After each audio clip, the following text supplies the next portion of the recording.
Good morning and welcome back to part 3 of the Suffolk Coast Path. So as you can see, we're awake. We woke up at 6 AM, caught the sunrise. It was a bit cloudy so we didn't get to see much of it. So we've more or less packed everything away now. We've just got to take the tent down. The trekking poles that I brought along and the paracord have come in handy. I've managed to make a rudimentary washing line. We've got some Dove body wash, put it in one of the Nalgene bottles with, I know, about 200ml of water for each item of clothing, shook that up to mix it up, create a lather, stuffed each item of clothing in it one at a time, shook that round a bit, took them out, wrung them out, hung them out to dry. All this stuff's like wicking material, so it should dry pretty quickly with any luck.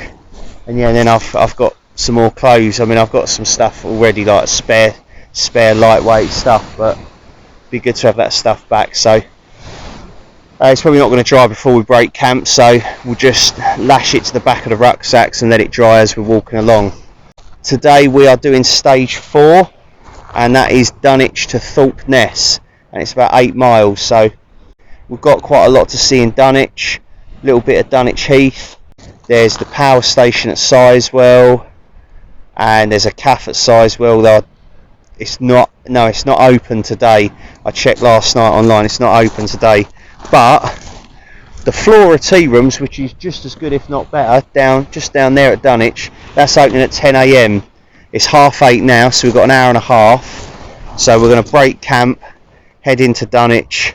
We've got a few bits to film and explore there, show you like lots of history and whatnot, and then the tea room should be open, so head in there and we'll get something to eat. We've had breakfast here already, and yeah, and then we'll push on. That is the plan for today.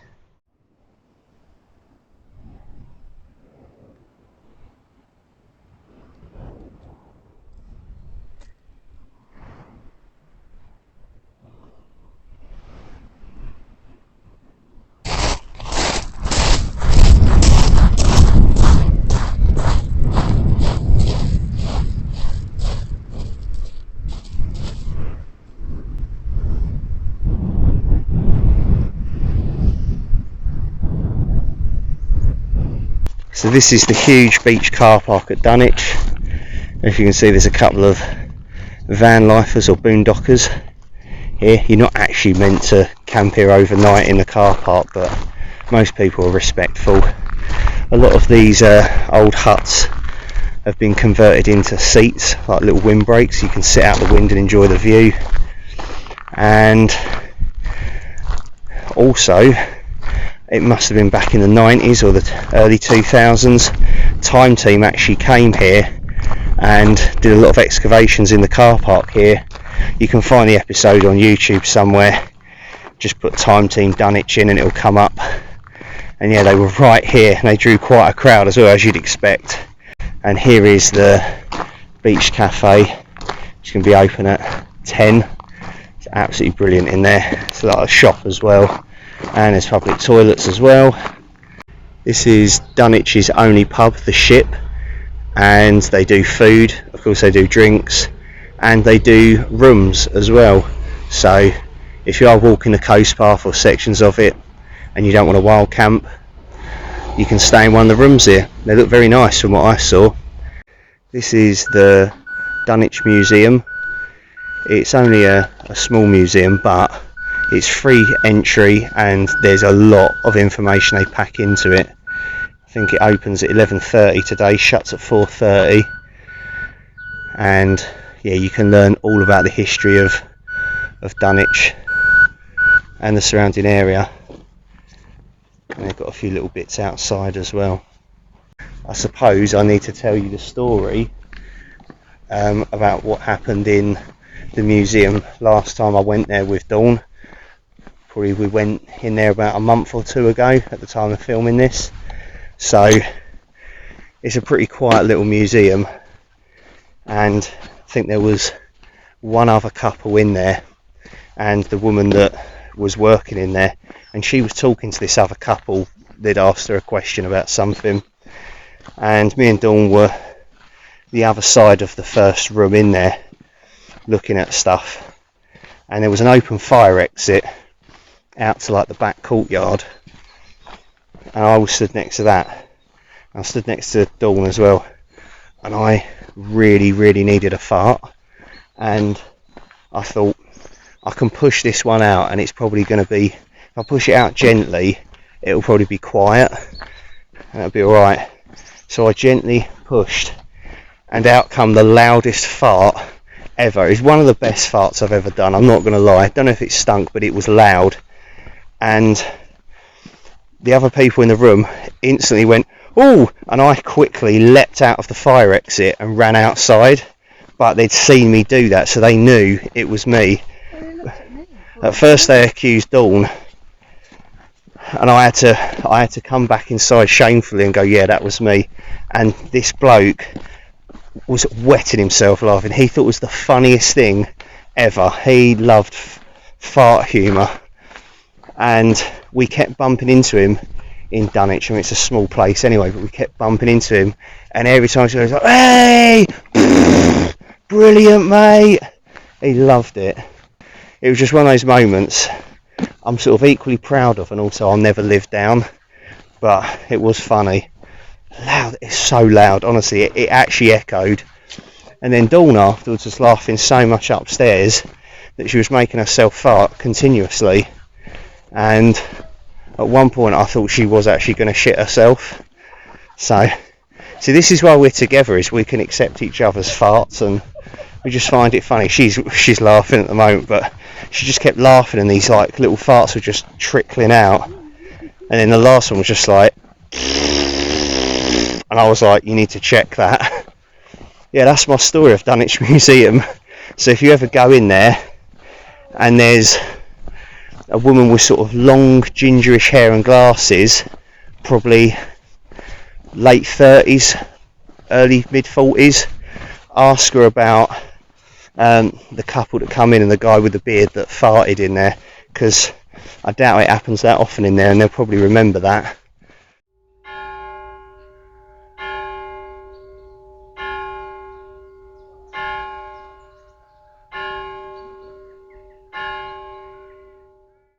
Dunwich, now little more than a small Suffolk village, was once a much larger and far more important place. As the largest port in East Anglia by the mid-13th century, it once boasted at least 5 churches, 2 hospitals, 2 monasteries and a guild hall, in addition to several shipyards. Earlier in the Saxon period, Dunwich, originally Donmock, had been the centre of the East Anglian bishopric before this moved to North Elmham in Norfolk in 870 AD. Storms in the 13th and 14th centuries swept away many village houses, and ongoing coastal erosion further reduced the village over the following 200 to 300 years. The few ruins that stand today, the remains of the Franciscan Priory and the leper hospital of St James, once stood a mile inland. All Saints Church, the last of Dunwich's ancient churches, was finally lost to the sea in the early 20th century, and its remains now lie underwater just offshore. Local legend tells of church bells being heard out to sea on stormy nights, although this has never been substantiated. St James's, the only church now standing in the village, is relatively new, having been built in 1832.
So we're at the Dunwich Beach Cafe, and I've got a customised English breakfast of toast, hash browns, bacon, sausages, beans, and then Dawn's gone for the full English sausage, fried slice, egg, hash browns, mushrooms, bacon, beans, latte. I've got orange juice and another fizzy drink. The waitress brought out and said, and we've got the full English for Dawn and the English fit for a king. And I was like, thank you. You're a knob. Who's the daddy?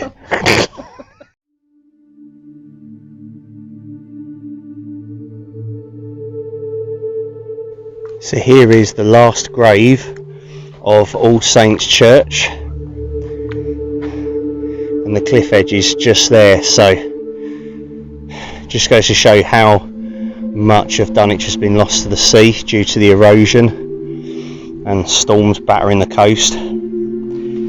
This is the last surviving gravestone from the churchyard of the medieval Church of All Saints, which lay about 40 metres to the east of this spot. Old bones still occasionally weather out of the cliff face. Grizzly. The church was disused from 1758 and fell over the eroding cliff between 1904 and 1920. The last tower buttress was dismantled and rebuilt in the present churchyard of St James's Church.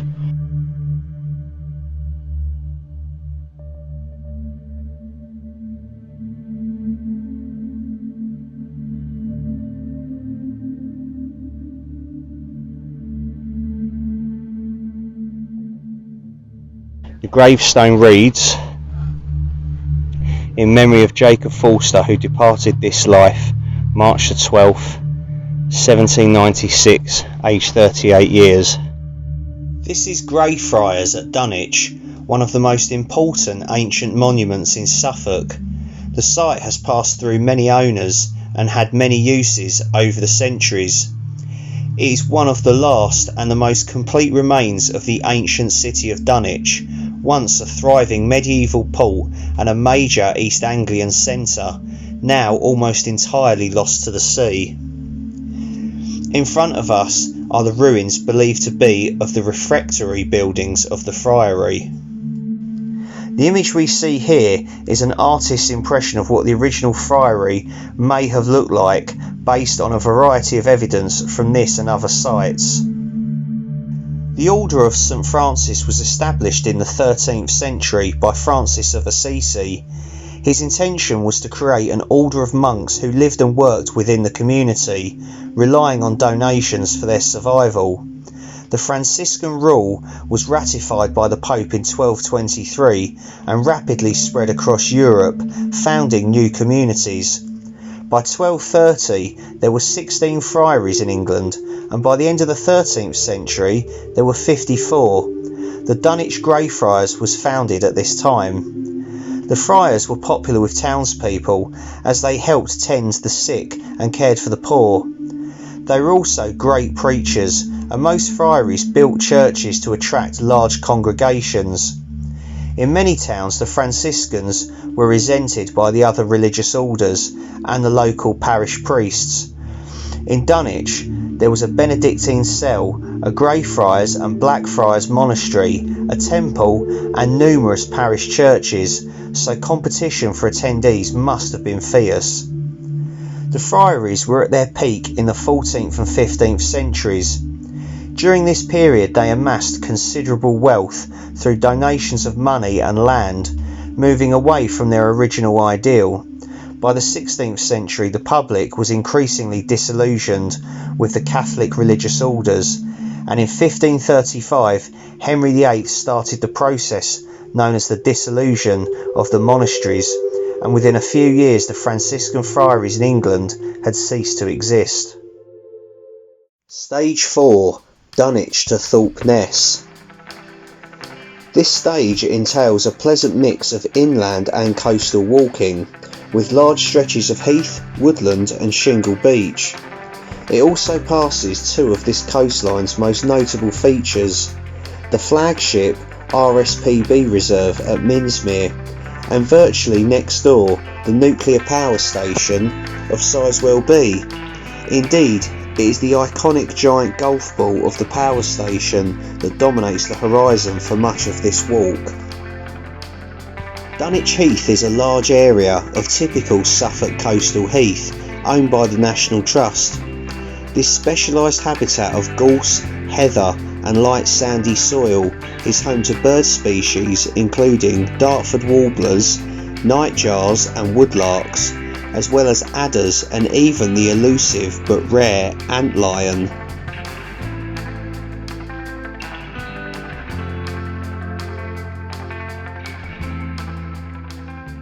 So we've just stopped at Dunwich Heath and the Coastguard Cottage is here, which is owned by the National Trust.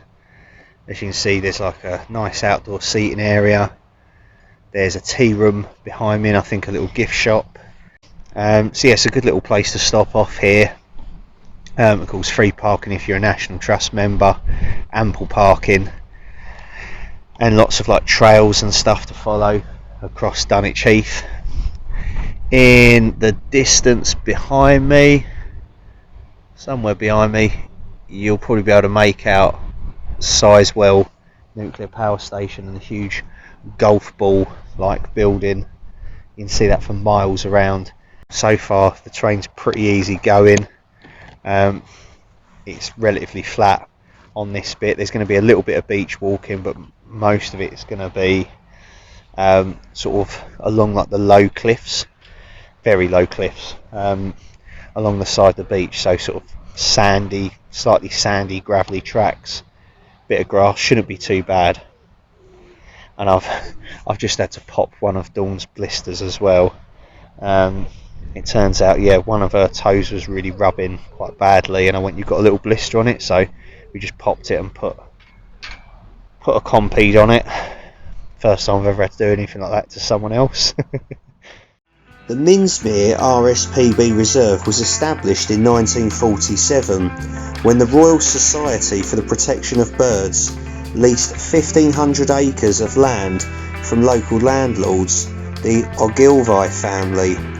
This land was purchased in 1977 and further purchases have been made in recent years to increase the size of the reserve to almost 10 squared kilometres. Minsmere Reserve is a mixture of several different habitats: reed beds, open water, heath, grazing, scrub, woodland, dune and shingle, and such a wide diversity encourages a large variety of birds to breed on the reserve, with over 100 resident species and a further 240 migratory visitors recorded at the site. Avocates, the bird of the RSPB emblem, breed here in large numbers, and an estimated 30% of the UK breeding population of bittern are also resident. Over 1,000 moth and butterfly species have also been recorded at Minsmere, and a moth, Minsmere common underwing, previously unrecorded in Britain, was discovered here in 2004.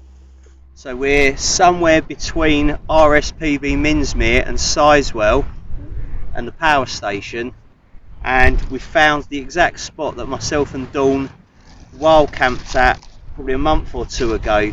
We were just sort of having a little holiday up here really. I was showing her some of the sights and the bits of history and whatnot, and scouting out some places to wild camp for this Suffolk Coast Path project. So there's a little spot over there that's sort of sheltered by some grass in like a semicircle.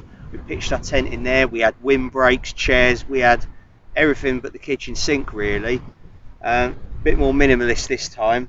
We're not going to wild camp here tonight as much as we'd like to, because it is one of the best spots on the Suffolk coast to wild camp. It's isolated, hardly anyone comes down here. It's just nice. You feel like you've got the place to yourself, and you forget that the power station is about a mile away. There's even this bench that someone's made out of like an old ladder, some tyres and rocks and whatnot, and it says, "In memory of John Reacher, who built the ladder in 2013.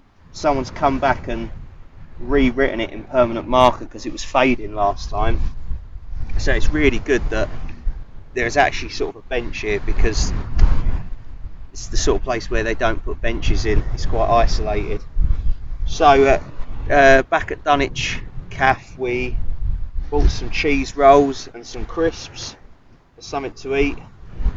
Got a bottle of Sicilian lemonade from Dunwich Heath, and then from the Adnam shop in Southwold we've got a Wild Wave 0.5% low alcohol cider. May as well call it zero. A splash in the face of a wild wave of flavours, refreshing, surprising and delicious at 0.5%, serve at North Sea temperatures. Wild Wave is a blend of bittersweet and dessert apples grown in the foothills of the Malvern Hills, so it's not actually from Suffolk. A refreshing and delicious English cider at 0.5%. Oh, fizzed up. Cheers. Basically like apple juice, that's really nice. It's not quite as strong tasting, like flavourful as like the alcoholic Wild Wave. That's really easy to drink. I could drink loads of those. Basically like appetizer, which I suppose non-alcoholic cider is, isn't it really? I'm going to give it an 8.5 purely because it doesn't deserve a 9 because it's not got any alcohol in it, but it's really tasty. Like, I'd happily drink them if I had to drive that night or whatever. That's really nice. Good, isn't it? What would you give it out of 10? 8.5. 8.5 as well. Right, we're going to tuck into some food and then we're going to press on towards Thorpeness, and there's a lovely little spot that I know of that we should get away with a wild camp tonight. Sizewell B nuclear power station is the second of 2 nuclear power stations to be built close to the Suffolk coastal village of Sizewell. Sizewell A, which opened in 1967 and was decommissioned in 2006, has 2 Magnox reactors, while Sizewell B, which came on stream in 1995 and is instantly recognisable because of its white giant golf ball, has a pressurised water reactor. A third power station at the site, Sizewell C, is currently being planned and may affect the route of the Suffolk Coast Path in future. Close to the station, it is possible to hear the thrum of the turbines within, a slightly eerie sound. We're passing Sizewell nuclear power station. There is apparently plans to build a third one, C, and there's a lot, as you can expect, a lot of local opposition. There's been protests. I think this area is still really, really nice, really picturesque. There's some great places to walk, wild camp, as I've proved before in previous videos, and I think a lot of people that I've spoken to whilst we've been on this walk have said this is the bit that they don't like. If they live around here and they do a lot of walking along the coast, this is the bit they don't do, purely because of the power station. Personally, I think that's a cop-out. I think, like, why? If you forget about it, like, it's a really nice part of the coast, really underrated, and I think it adds some character to it personally. So we arrived in the little hamlet of Sizewell. There's some boats, some like boat sheds on the beach there, the shingle. There's a few houses dotted about, and then ahead of us is the public toilets and Sizewell Beach Cafe, very good. A nice big car park, plenty of places to walk, and then of course looming over the whole thing and utterly dominating the skyline is the nuclear power station, Sizewell A, reactor A, which I think is being decommissioned, and then just past the trees Sizewell B, which is fully operational. Got to Sizewell here, and the toilets were like, the males and females were just an individual toilet, like a baby changing facility, and a all-in-one water, soap and hand dryer thing all in one go. Loads of space. and that's what you got to do, is to stay clean and hygienic when you're doing this sort of thing. Is you're not going to be able to find showers, and you know, you're not going to be able to have a full-on shower and stuff like that, so you've got to utilise the sink wash. I had a little bit of a little mini can of deodorant with me. I've got a little mini shower gel as well, so I just sort of put some of that in, got a lar, and just quick wash, dry yourself off, have a shit while you're there as well. That is how you do it when long distance walking. Well, that's a bit disappointing. It turns out the Vulcan Arms is only open on certain days and times, and tonight isn't one of them. So that was where I was hoping to get dinner and some water. Dinner's not a problem because we've got food with us, but we were trying to save it for the more remote sections that are to come on the coast path. However, at the little campsite here that's sort of bolted onto the pub, there's only about 3 people staying here because it's a very small site. There is a tap though, so we might be able to get some water from here. There's no one about in the pub for us to ask permission, so I think we just have to go for it and quickly fill up some bottles and hope we don't get bollocked, but what else are we going to do? Right, water update. So we chanced it, we went up there. Dawn asked one of the people staying there, and he was like, well, I haven't got a problem with it, I'll even get you the water myself, because then it means that they can't have a go at you. I just started filling my bottles up, and the guy come out, the old guy that's the landlord, come out to leave in his car, and he sort of glanced at me, and I thought I'd better say something, so I went over to him, politely asked, and got to choose what I say wisely. He's not the cheeriest of people, and probably got something to do why the pub's not open all the time, but he didn't have a problem with me getting water. But he asked where we were camping. I said, oh, we're going to camp up near Thorpeness, and I pointed in a direction of where we're going, and he looked at me and went, it's the other way. And he went, you'd be heading inland, and I know for a fact it's not, because I pointed I know which direction I'm going in. He's done it before when I've been here before. He's been really sarcastic and rude. Every town has its shits. Here's what it is. Oh well, we've got water, that's the main thing anyway, 4 litres of it to be precise, so no pub meal for us. This is lost really, business wise, so we're just going to have some dehydrated meals tonight. Hey! Right, so we've not got that far to walk now to our designated spot. We've got a little bit of a cliff walk, I believe, and then we'll be heading down like some wooden stairs down to the beach. The bags feel a lot heavier now with 2 litres on our backs as well.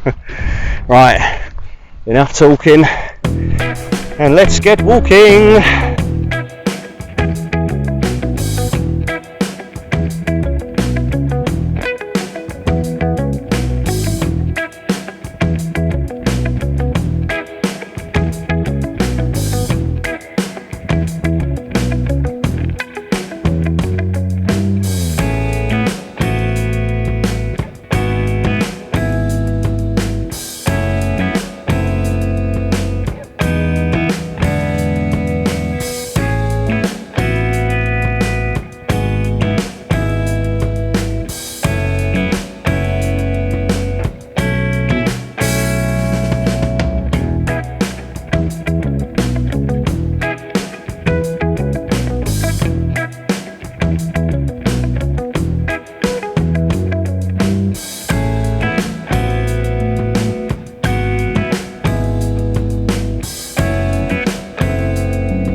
Right, it's coming up to 8 PM and we've set up, as you can see.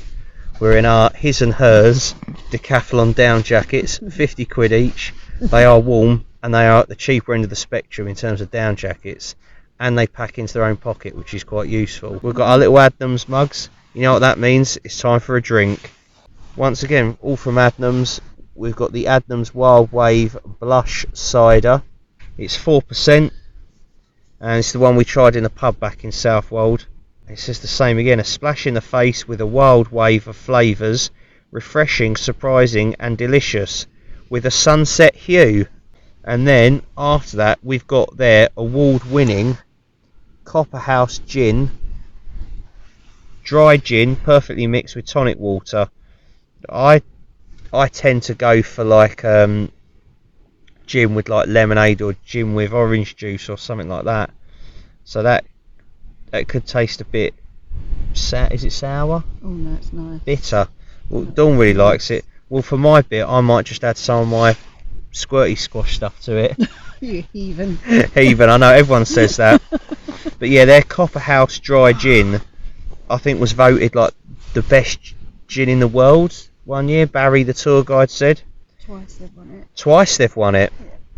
So it's a little 250ml can, 5% volume, handcrafted and copper stilled in the heart of Southwold. Fancy a cheeky G&T, this is the perfect gin indulgence. Serve chilled with lots of ice and a twirl of fresh orange zest. Our trophy winning gin is handcrafted from the finest East Anglian malted barley and 6 carefully selected botanicals. We've combined this with tonic water to create the perfect ready to drink Southwold G&T. Cheers. Cheers everyone. Thanks for watching the videos thus far. There you go. Cheers. Right. I don't think I even washed my mug out. Anyway, you know our view on this already. We gave it 9 out of 10 in the pub. So I have decided to finally try Jason from J&J Explores Moroccan pork, which is from Camper's Pantry. It's traditional Moroccan pork served with vegetables and couscous. Apparently it's 100% real meat. It serves one apparently, and it's actually made in Tasmania because that's where he's from. Subscribe to J&J Explorer, I'll put a link below. Thank you mate for this. He sent this along with loads of other stuff quite a while ago, like a good year or two ago, and it looks like it's still in date. There was like a mysterious random black thing in it, which we think's a raisin. Oh, and there's only one of them in there, and it's just on the top there. I might skirt around that. Oh, hang on, no, I think there's another one, or is that the same one I just threw down? It does look a bit like baby food. Sorry, Dawn has got adventure food chili con carne. Let's just show them. Sorry. Alright. There we go. And it's got a lot of red kidney beans in it, innit? I like kidney beans, yeah. What do you think of it? Nice. It's nice, yeah? It's edible. It's edible. Yeah. Not the best, though. No. Right, let's try the Moroccan pork. Cheers, Jason. Oh, I don't know if I like that or not, really. It sort of, to me, it almost tastes like mashed potatoes. The consistency is mashed potatoes, but what's it say it's got in it? Vegetables and couscous. Moroccan pork. Honestly, that could be mashed potatoes with stuff mixed in it to make it look like it and taste like it. The consistency of me. We'll try a bit. No. I'm not going to lie, I remember the other one I had was like some sort of chicken, apricot chicken it was, that was it, and it was pretty bland, I'm not going to lie. This one's about the same. It's not great. It's lacking something. I can't imagine this is what Moroccan pork really tastes like. I'm going to try and force myself to eat some more of it, but I think I'll be having something else for dinner tonight. Should I try and eat that black thing? Yeah. Oh. Go on.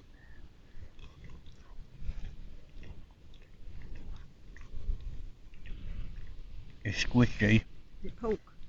No. That is a raisin. It's like, or a date or something like that, I don't know. Yeah. It's not great. Sorry, Jason. Thank you, mate. It's always good to try different things, but I wouldn't buy it again. If there was nothing else on earth to eat other than humans and cockroaches, I would still eat that. But that's it. Yeah, sorry. Yours is okay. Nice, yeah. It's alright though. Would you like to try mine? Yeah, I'll try a little bit. Go on. If you no, I will try a bit of yours. Okay. If you try a bit of this, go on. Right, go on then. Bloody hell, yours looks like an explosion. Someone blew up a vegan. That's what I'd say. It looks like someone strapped a hand grenade to a vegan. Huh. Yours ain't much better. I actually think I prefer bloody Moroccan pork. No, you're alright. You don't like it? No. I don't like either of them, I'm not going to lie. I've bloody got chili con carne, like, another night. Well, Straight to your chocolate. yeah, for dessert, I've got chocolate mousse. Having some of that later, definitely, and a gin. Anyways, that was dinner for tonight. Culinary delight as always. I wish that bloody pub had been open now. It's alright. We're having fun with together, aren't we? That's right. That's all that matters. Tomorrow we're going to be doing stage 5, which is Thorpeness to Snake Maltings, which is 6.5 miles. The route heads inland to avoid the River Ald estuary. We need to go into Aldborough though first, because we need to get some more supplies. We need to get, well, a couple of ciders, maybe a couple of bits and pieces of like food, like dinners that we can cook in camp. We need to get a bottle of methylated spirits as well, just because the gas is running low. I've got some meths with me, but not enough for the rest of the trip, so it'd be good to get a few more meths, and then we can just switch to the meth stove for the remainder of the trip. We want to get fish and chips as well from Aldborough, because they literally do the best fish and chips apparently in the UK, or one of the best fish and chips, so we'll definitely be getting some of that. Every time I've been to Aldborough and had fish and chips, it's never been disappointing. We've still got to have the Copper House gin, probably have that tomorrow morning to be fair. I really don't want to carry it again, so we'll get rid of that. Thank you for watching this part of the Suffolk Coast Path. Join us for the next part. Enough yawning, and I'll see you in the morning. Night everyone. Say good night, Dawn. Night.